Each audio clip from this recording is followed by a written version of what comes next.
पश्चिमी उत्तर प्रदेश के भारतीय जनता पार्टी के एक बड़े नेता हैं, नाम है उनका संगीत सिंह सोम। पिछले कुछ दिनों से काफ़ी चर्चा में है। सबसे पहले उनका एक ऑडियो वायरल हुआ जिसमें वो जो अभी गन्ना समिति के जो डेलीगेट्स होते हैं उनका चुनाव हो रहा है पूरे सूबे में, और उसके नामांकन की कोई ऐसी बात थी।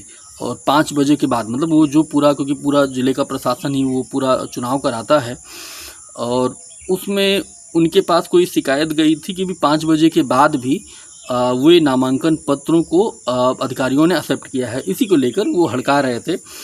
दीपक धरेजा कोई नाम था उनका, जो AR कोऑपरेटिव थे, उनको हड़का रहे थे। इसके बाद अभी हाल ही में एक पंचायत हुई थी छत्रियों की, शायद मुरादाबाद में किसी विधानसभा में।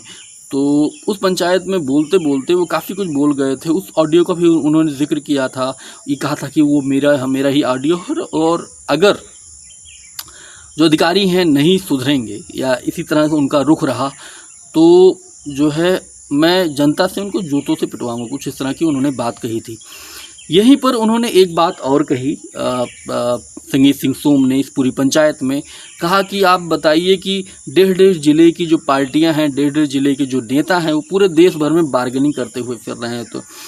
तो पहले तो ये एक सामान्य ऐसी बात मतलब लगी लोगों को कि भाई क्षत्रिय पंचायत थी, उनको बता रहे हो कि भैया देखिए आपकी क्या हैसियत, आपके तो लोगों को लोकसभा चुनाव में टिकट तक ये नहीं दिए थे, और वहीं वो थोड़ी छोटी छोटी जो पार्टियां हैं उनको तो बुला के टिकट दिए हैं, मिलाया है, मंत्री पद को सुशोभित किए हैं अभी तो लेकिन ये नहीं समझ में आ रहा था कि आखिर संगीत सोम किसकी तरफ इशारा कर रहे हैं। तभी RLD की तरफ से प्रतिक्रिया आती है, और वो जो RLD की तरफ से जो नेता हैं वो व्यापारिक प्रकोष्ठ के प्रदेश अध्यक्ष हैं, नाम मैं उनको थोड़ा सा भूल रहा हूँ, उन्होंने काफ़ी भला बुरा कहा संगीत सिंह सोम को कि भैया ये तो पार्टी कार्यालय के बाहर खड़े रहते थे, इनको कोई पूछता नहीं था, अब वो दगे हुए कारतूस हैं, उनकी अपना वो सिर्फ इसलिए कर रहे हैं कि उनको टिकट उकट नहीं मिलने वाला है। इस तरह की बातें कही, तब जाके समझ में आया कि असल में संगीत सिंह सोम का इशारा जो था वो जयंत चौधरी की तरफ था, RLD की तरफ से था।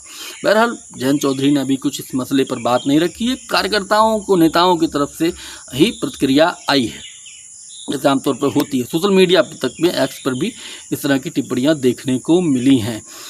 तो सवाल ये है कि जिस तरह से जाट जो है नाराज हैं, मतलब क्षत्रिय समाज तो लोकसभा चुनाव में पंचायतें अपनी कर के नाराज़गी जाहिर कर रहा था, लेकिन इसके बाद भी बहुत बड़ा तबका भारतीय जनता पार्टी की को उन्होंने वोट किया था।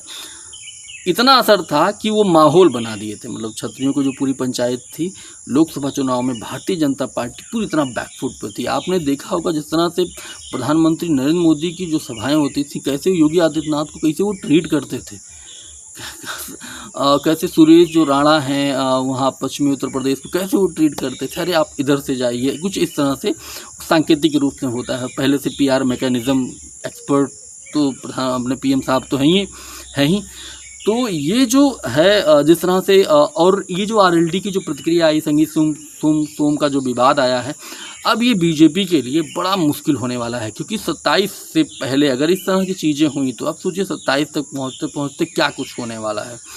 तो एक बार फिर जाटों क्षत्रियों के बीच में ये जो तलवारें जो खींचेंगी, ये किसी के फेवर में नहीं रहने वाले, खासकर BJP का बहुत बड़ा नुकसान होने वाला है।